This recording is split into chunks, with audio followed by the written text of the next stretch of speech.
Jemaat yang dikasihi Tuhan, kita akan masuk dalam pembacaan dan perenungan firman Tuhan. Dan untuk pembacaan firman Tuhan pada saat ini, sesuai dengan agenda pelayanan KGPM, kita dituntun dalam pembacaan dalam Efesus pasal 1 ayat 15 sampai yang ke-22. Sebelumnya, mari kita berdoa. Terima kasih Tuhan, karena Engkau boleh memberikan lagi kami ruang, waktu, dan kesempatan untuk kami memuji, memuliakan, serta mengagungkan akan kebesaran kuasa kasih-Mu. Di dalamnya, kami akan diperlengkapi lagi dengan firman kehidupan. Untuk itu ya Tuhan, biarlah kuat kuasa Roh Kudus-Mu Engkau hadirkan di tempat kami di saat ini, agar ruangan kami ini hanya dikuasai oleh Roh-Mu, sehingga mata hati pikiran kami, bahkan juga perasaan kami, hanya tertuju kepada pemberitaan firman-Mu, mendengar apa yang mau Tuhan katakan dalam kehidupan kami, untuk kami lakukan dalam tugas kerja dan pelayanan kami, sesuai tuntunan firman-Mu. Di dalam nama Tuhan Yesus yang adalah firman kehidupan dan kekal. Amin.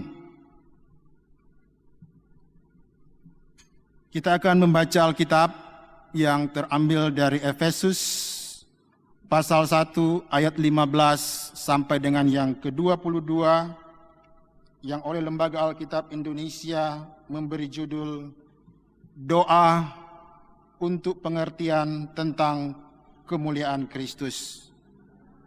Lengkapnya firman Tuhan demikian.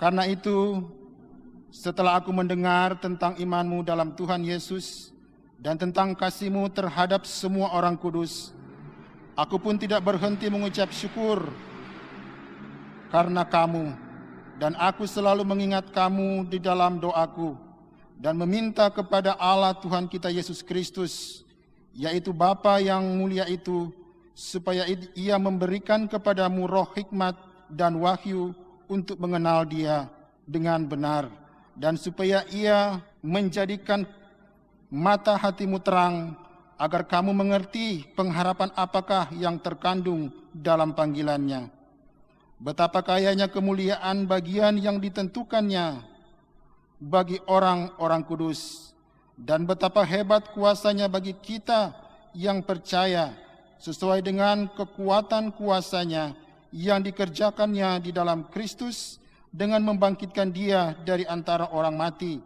dan menundukkan Dia di sebelah kanannya di sorga, jauh lebih tinggi dari segala pemerintah dan penguasa dan kekuasaan dan kerajaan dan tiap-tiap nama yang dapat disebut, bukan hanya di dunia ini saja, melainkan juga di dunia yang akan datang. Dan segala sesuatu telah diletakkannya di bawah kaki Kristus, dan Dia telah diberikannya kepada jemaat sebagai kepala dari segala sesuatu. Jemaat yang adalah tubuhnya, yaitu kepenuhan Dia yang memenuhi semua dan segala sesuatu. Demikian pembacaan Alkitab.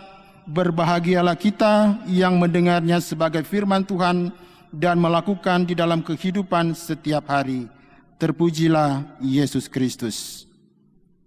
Jemaat diundang untuk berdiri. Marilah kita menyatakan iman kita dengan mengucapkan bersama-sama pengakuan iman rasuli.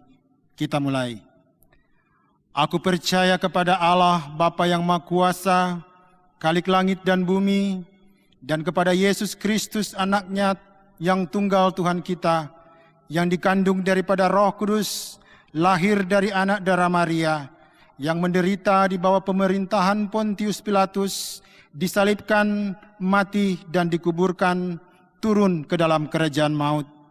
Pada hari yang ketiga bangkit pula dari antara orang mati, naik ke sorga, duduk di sebelah kanan Allah Bapa yang Maha Kuasa, dan akan datang dari sana untuk menghakimi orang yang hidup dan yang mati.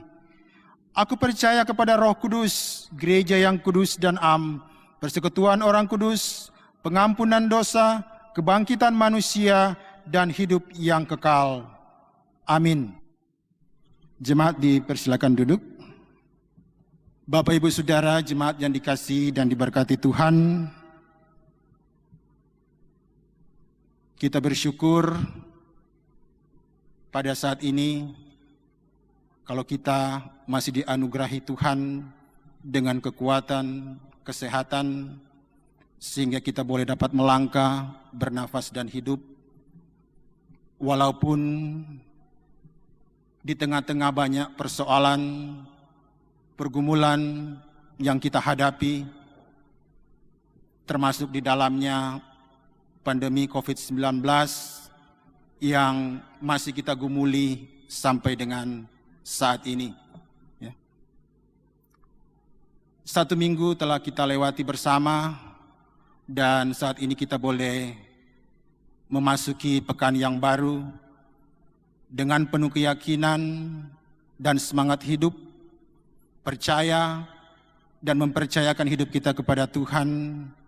Di minggu yang berjalan ini juga kita akan jalani dalam tuntunan, penyertaan, pemeliharaan, dan pertolongan Tuhan. Kita sudah sama-sama membaca bagian firman Tuhan di dalam Efesus pasal 1 ayat 15 sampai dengan yang ke-22. Surat Rasul Paulus kepada jemaat di Efesus ditulis oleh Rasul Paulus ketika saat itu dia masih berada di dalam penjara di Roma sekitar tahun 60-61 Masehi. Surat Rasul Paulus ini ditulis dan dikirim kepada jemaat di Efesus melalui seorang sahabat atau juga rekan sepelayanan Paulus yang bernama Tikhikus, ya. Itu dapat kita baca dalam Efesus 6 ayat 21 dan 22. Pada saat jemaat di Efesus menerima surat dari Rasul Paulus, di mana penduduk ataupun masyarakat Efesus dari sisi keyakinan ataupun kepercayaan, di mana mereka masih percaya ataupun menyembah berhala. Dan salah satu penyembahan berhala yang dilakukan oleh penduduk atau warga Efesus, yaitu mereka menyembah Dewi Artemis, yang dikenal sebagai Dewi Kesuburan dan Dewi Kemakmuran. Dewi Artemis ini juga dikenal dengan istilah Soteira dan Argoteira, atau Dewi Keselamatan dan Dewi Pemburu. Nah, inilah yang menjadi penyembahan atau kepercayaan pokok yang dilakukan oleh jemaat Efesus ataupun penduduk masyarakat Efesus, karena mereka sangat memuja dan sangat memuji Dewi Artemis, karena mereka menganggap bahwa Dewi Artemis ini bisa menjamin kehidupan mereka. Bukan saja menjamin kebutuhan hidup ketika mereka masih hidup, tetapi Dewi Artemis ini juga bisa menjamin kehidupan setelah mereka mati nanti. Jemaat yang dikasihi dan diberkati Tuhan, oleh karena itu surat Rasul Paulus kepada jemaat di Efesus ini isinya berintikan bagaimana memperoleh keselamatan yang sejati di dalam diri Yesus Kristus bagi setiap orang percaya.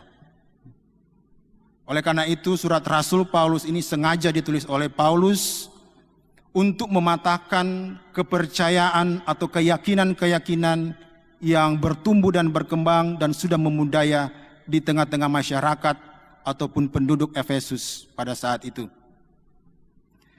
Jemaat yang dikasihi Tuhan, kita ketahui bersama bahwa Rasul Paulus pernah berada di tengah-tengah jemaat di Efesus, dan dia yang membangun jemaat ini, dan dia berada di tengah-tengah jemaat kurang lebih 2,5 tahun lamanya. Kemudian setelah itu dia melanjutkan pelayanan ke tempat lain dan akhirnya dia dipenjara. Nah, ketika Rasul Paulus tidak lagi bersama-sama dengan jemaat di Efesus, Rasul Paulus menjadi khawatir ya tentang pertumbuhan iman jemaat di Efesus.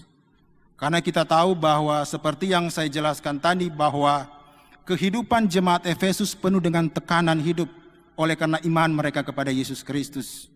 Mereka mengalami tekanan hidup bukan saja dari masyarakat tetapi juga dari pemerintah setempat yang tidak menyukai dengan kekristenan.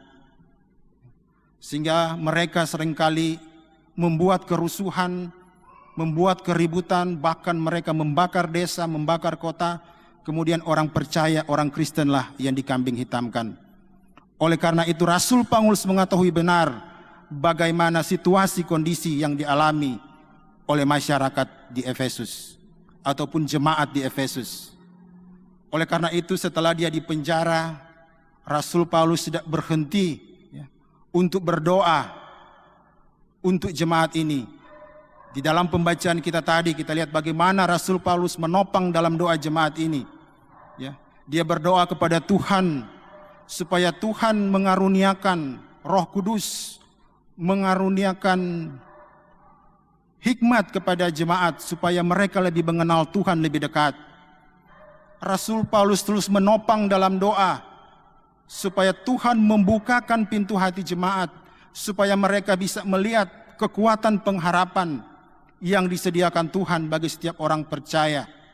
Betapa kayanya kemuliaan yang disediakan bagi mereka yang bertahan dalam iman. Sehingga Rasul Paulus pernah mengatakan bahwa penderitaan yang kita alami ini adalah penderitaan biasa dibandingkan dengan kemuliaan yang disediakan Tuhan bagi orang yang percaya. Jemaat yang dikasihi dan diberkati Tuhan, oleh karena itu setelah Rasul Paulus mendengar iman dari jemaat di Efesus mengalami pertumbuhan yang sangat baik, maka reaksi Paulus sungguh luar biasa. Ya. Dikatakan dalam pembacaan kita di dalam ayat 16 tadi dikatakan, "Aku pun tidak berhenti mengucap syukur karena kamu, dan aku selalu mengingat kamu dalam doaku." Ungkapan Rasul Paulus ini, kalau kita melihat bagaimana suasana hati Rasul Paulus yang penuh dengan sukacita, ya, karena mendengar iman jemaat di Efesus mengalami pertumbuhan yang luar biasa, mengalami pertumbuhan yang baik, bahwa jemaat yang dia bentuk, jemaat yang dia bangun, jemaat yang dia rintis mengalami pertumbuhan yang luar biasa. Dan inilah yang menjadi obat bagi Rasul Paulus, sehingga dia terus mengungkapkan rasa syukur dan sukacita sekalipun dia berada di dalam penjara. Mungkin kita tahu Bapak Ibu Jemaat bagaimana situasi orang dalam penjara. Pasti mengalami stres karena begitu banyak tekanan penderitaan yang dialami. Pasti bersungut-sungut, menggerutu, mulai menyalahkan diri sendiri, mulai menyalahkan orang lain, mulai menyalahkan keadaan. Tetapi Rasul Paulus ya, tidak terjebak dengan situasi keadaan penjara. Tetapi Rasul Paulus terus mencari peluang dan kesempatan walaupun di tengah kesulitan untuk terus memberitakan Injil, untuk terus memberi pendampingan, untuk terus memberikan kekuatan dan motivasi lewat surat-surat yang dia tulis dari dalam penjara. Paulus bersyukur dan bersukacita bukan apa yang dia alami, apa yang dia rasakan, susah, bahagia, senang, menderita, ya. Tetapi Rasul Paulus bersyukur dan bersukacita atas apa yang Tuhan buat bagi orang lain, atas apa yang Tuhan buat bagi jemaat Efesus. Bagaimana dengan kehidupan kita? Pernahkah kita mengucap syukur dan bersukacita ketika kita melihat orang lain berhasil? Pernahkah kita bersyukur dan bersuka cita ketika kita melihat tetangga kita diberkati? Ataukah mungkin sebaliknya, ketika kita melihat teman kita diberkati, karirnya sudah semakin baik, bukan kita mendoakan, bukan kita mensyukur, tetapi kita mulai menjatuhkan. Kita mulai memfitnah sana sini. Oh, dia kok dapat jabatan, dia kok karir bagus, bukan karena dia prestasi, bukan karena dia kemampuan, tetapi karena cuma dia kecantikan. Dia itu kok bos sayang-sayang, bos idola, makanya dia karir naik bagus. Kadang-kadang orang begitu ketika melihat orang sukses, mulai fitnah sana sini, mulai menjatuhkan. Ketika orang melihat tetangga kita diberkati, mulai renovasi rumah semulai naik ke atas, tiba-tiba dengar tetangga sebelah DP tensi naik 270. Karena apa? Karena susah lihat orang senang. Lihat tetangga beli oto baru, buka dos, tiba-tiba dengar tetangga sebelah sesak napas, dapat jantung. Kadang-kadang itu yang terjadi dengan kehidupan kita. Kita kadang-kadang lebih suka melihat orang menderita. Ya. Ada istilah susah melihat orang senang, senang melihat orang susah. Ya. Kita belajar seperti apa yang dilakukan oleh Rasul Paulus.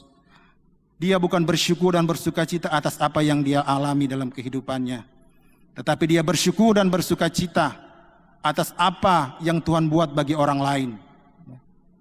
Mungkin ketika kita melihat tetangga kita diberkati, kalau kita berdoa, ya Tuhan, terima kasih tetangga kita diberkati. Mungkin lewat berkat Tuhan yang diberikan kepada tetangga, mungkin juga kita bisa sebagai firman bisa merasakan. Kadang-kadang kan orang ketika ada masalah di dalam rumah, misalnya dapat anfal tengah malang, atau mungkin ada sakit atau sedang hamil, kun tiba-tiba sakit puru tengah malang, pasti orang lari per tetangga tuh. Kalau tetangga diberkati ada oto, pasti juga orang akan tolong pada orang ketika orang minta tolong. Tuh. Jadi kadang-kadang Tuhan menolong kita lewat pertolongan orang lain. Ya.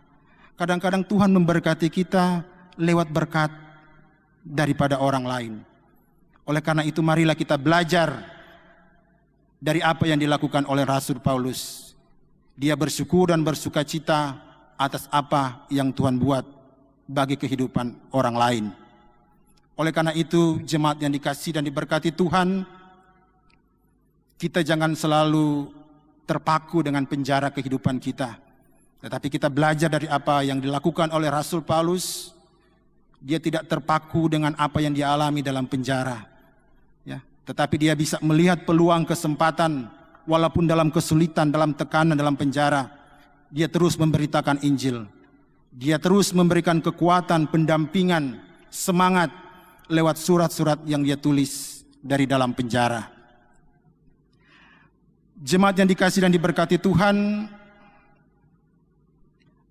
pergumulan ataupun tekanan hidup yang dialami oleh jemaat di Efesus bukan saja datang dari luar, dari masyarakat ataupun dari pemerintah, tetapi pergumulan yang dihadapi oleh jemaat di Efesus juga datang dari dalam jemaat sendiri. Karena kita ketahui bahwa jemaat di Efesus terdiri dari berbagai latar belakang, terdiri dari bermacam-macam budaya, sehingga ketika mereka menjadi percaya, orang percaya, mulailah timbul rasa kesombongan, merasa paling hebat, merasa paling terhormat, merasa paling penting, sehingga mulai meremehkan dan melecehkan orang lain. Nah, inilah saudara-saudara yang mempengaruhi pertumbuhan dan perkembangan gereja pada saat itu. Oleh karena itu dalam pembacaan kita saat ini lewat doa Rasul Paulus, di dalam ayat yang ke-21 dan ke-22, yang sudah kita baca tadi, di situ Rasul Paulus mengingatkan kepada jemaat, walaupun kita dari berbagai latar belakang yang berbeda, tetapi ketika kita terhimpun dalam satu persekutuan jemaat, maka kita adalah bagian dari tubuh Kristus. Dan ketika kita terhimpun dalam satu persekutuan jemaat, Rasul Paulus mengatakan, tidak ada lagi orang Yahudi, tidak ada lagi orang Yunani, Tidak ada lagi orang bersunat dan tidak lagi ada orang yang tidak bersunat. Tidak ada lagi orang barbar dan orang skit. Tidak ada lagi budak dan tidak ada lagi orang merdeka. Tetapi ketika kita terhimpun dalam satu persekutuan tubuh Kristus, maka kita adalah sama-sama bagian dari Kristus. Dan saya kira hal ini juga terjadi dalam kehidupan bergereja saat ini. Ada begitu banyak muncul denominasi gereja, ya, sehingga membuat tembok, membuat jarak antara satu gereja dan gereja yang lain semakin jauh. Karena apa?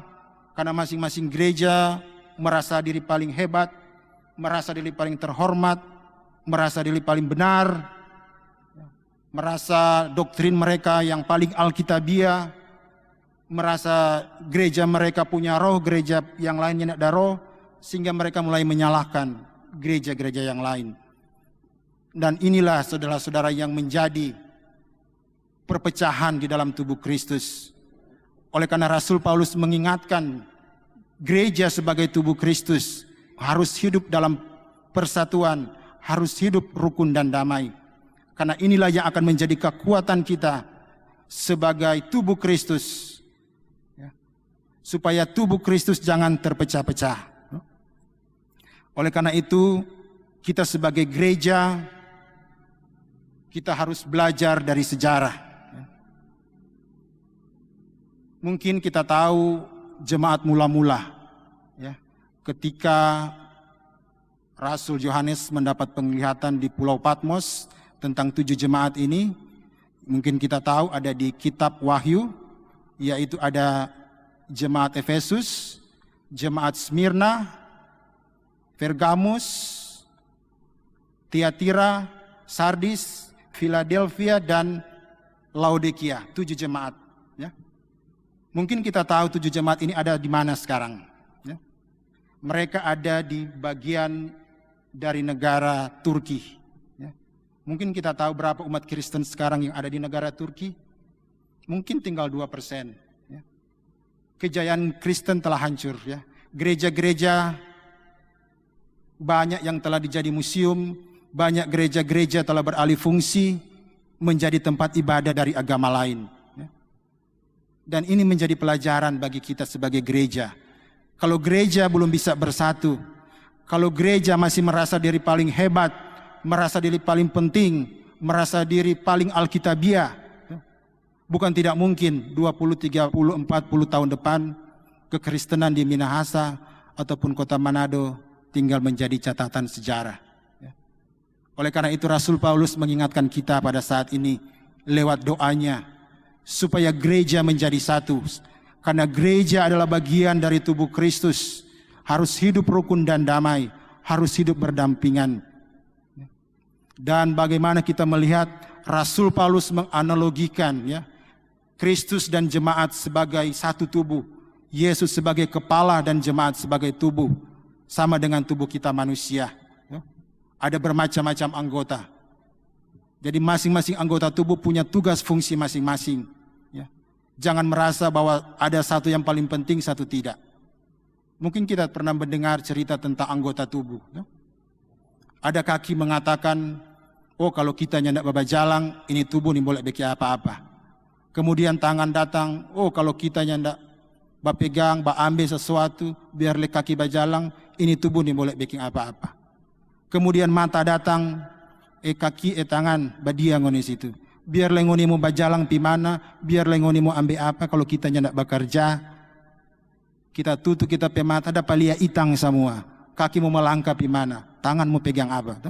Begitu le telinga datang, masing-masing anggota ini mulai menunjukkan kesombongan. Mereka merasa bahwa mereka lah yang paling penting dalam anggota tubuh. Sehingga mereka mulai melecehkan anggota tubuh yang lain. Sehingga ada satu anggota tubuh yang mungkin tempatnya tidak terhormat, yaitu anus. Anus merasa, oh karena dia dilecehkan, merasa nggak penting, ya, karena dia tugas cuma terima-terima tu kotor, mulu makan sadap-sadap, dia laste tu kotor, anus tu terima. Sehingga dia merasa dia dilecehkan, dia meraju, dia nggak bekerja. Nah, orang bayangkan kalau anusnya tidak bekerja, kalau cuma 2-3 hari mungkin orang boleh tahan. Tuh. Maka kalau dia tidak bekerja 3 minggu atau 1 bulan, mau jadi apa orang petubuh? Mata pasti selalu basah menangis, hidung susah mau bernafas, telinga suka ngiung-ngiung, susah mau mendengar, tangan so kaku, karena anusnya tidak bekerja. Oleh karena itu ketika mereka sudah rasa siksa ini anggota tubuh, baru mereka sadar, oh ternyata orang ini so salah. Orang anggap orang paling hebat, orang paling berpengaruh. Akhirnya mereka datang kepada anus minta maaf. Nus, orang mau datang minta maaf. Selama ini orang so salah. Orang anggap orang paling hebat. Orang anggap orang paling berpengaruh di anggota tubuh. Ternyata ngana juga penting. Ternyata ngana juga hebat. Mar anus tel jual mahal. Dibilangnya ndak apa-apa biar jo. Ngoni itu penting-penting. Ngoni anggota tubuh yang selalu diperhatikan. Mata selalu dirawat, dikasih pakai alis, pakai cila, pakai bulu mata palsu. Telinga selalu dihiasi dengan anting-anting. Bahkan juga hidung kadang-kadang pakai anting-anting. Mulut dipakai lipstik, tangan dirawat, kaki dirawat. Mungkin ada perawatan-perawatan yang dilakukan sekarang oleh wanita tuh, banyak sekali perawatan. Di pedikur, di manikur, apalagi. Di laser, di botox, ditotok, di facial, tuh. Banyak perawatan. Tuh. Jadi orang sedikit tahu ini perawatan-perawatan tuh. Karena biar cuma lia-lia ataupun jaga mendampingi orang biar antar pi perawatan tuh. Biar cuma pi antar apa dong bilang Mahmud Abbas pi perawatan. Tuh. Tahu tuh Mahmud Abbas, mamah muda, anak baru 1. Jadi orang sedikit tahu tuh perawatan. Tuh. Begitulah saudara-saudara, anggota tubuh masing-masing merasa paling hebat. Sehingga anus selalu bilang, oh biar jongoni itu penting. Tapi anggota tubuh bilang nyanda anus. Ngana juga penting. Ngana juga berpengaruh pada orang tubuh. Dan akhirnya anus mengalah, akhirnya dia bekerja. Ketika anus bekerja, maka seluruh anggota ini menjadi lega. Mata mulai bersinar-sinar, kaki mulai lincah berjalan, tangan mulai bergerak dengan lincah, mulut mulai karlota, mulut boleh makan sadap, padahal dulu susah mau makan karena anusnya tidak bekerja. Demikian juga dengan kita sebagai jemaat, ya, sebagai anggota tubuh Kristus. Kita jangan merasa paling hebat, kita jangan merasa paling penting, kita jangan merasa paling berpengaruh dalam jemaat sehingga timbul pandang enteng, timbul mulai menghina orang lain. Dorang kok nyandak berpengaruh tuh. Dorang hadir dan nyandak hadir nyandak pengaruh. Malah kalau dorang hadir cuma bikin rusak pemandangan. Tuh. Kadang-kadang begitu itu namanya pelecehan. Ya. Sekecil apapun dia, ya, seburuk apapun dia, bagaimanapun status sosialnya, status ekonominya, status pendidikannya, tetapi dia juga adalah bagian dari pelayanan kita. Dia juga adalah bagian dari tubuh Kristus. Bukankah Paulus mengatakan di dalam 1 Korintus 12 ayat 22 bahwa anggota tubuh yang kelihatannya paling lemah itu yang paling dibutuhkan. Oleh karena itu kita sebagai bagian dari tubuh Kristus, marilah kita hidup rukun, kita hidup damai. Kalau ada anggota tubuh yang bergumul, satu yang bergumul akan menjadi pergumulan kita bersama. Kalau ada satu anggota tubuh yang sakit, itu menjadi rasa sakit juga kita bersama.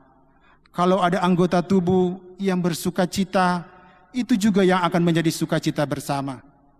Ketika ada satu anggota tubuh ditantang, itu menjadi tantangan kita bersama. Itu yang dinamakan satu tubuh. Itu yang dinamakan keesaan, kebersamaan. Dan itulah yang dikehendaki Tuhan untuk kita lakukan. Oleh karena itu, Bapak Ibu Jemaat yang dikasihi dan diberkati Tuhan, marilah Paulus mengingatkan kita sebagai anggota tubuh, sebagai tubuh Kristus, sebagai gereja, sebagai jemaat. Marilah kita hidup dalam persatuan. Kita hidup rukun dan damai. Saling menghormati satu dengan yang lain. Saling menghargai berbagai kepelbagaian. Menghargai keragaman. Tetapi juga saling menopang, saling menghormati satu dengan yang lain. apapun keberadaan saudara-saudara kita di tengah jemaat, serendah apapun dia, ya, marilah kita beri penghormatan, marilah kita beri perhatian, supaya mereka tetap semangat, supaya mereka tetap kuat, sehingga mereka dapat berdiri, sehingga mereka merasa tidak terbuang, ya, tetapi mereka merasa bahwa mereka juga sama-sama adalah bagian dari tubuh Kristus. Dan kita sebagai jemaat dan juga adalah bagian dari tubuh Kristus, sebagai gereja, sebagai bait Allah, marilah kita menjaga kekudusan diri kita. Sebagai gereja, sebagai bait Allah, marilah hidup kita bisa memberi dampak, bisa memberi pengaruh bagi kehidupan orang lain, sehingga orang lain bisa melihat Kristus di dalam diri kita, dan pada akhirnya nama Kristus yang dipuji, dimuliakan, dan diagungkan. Amin.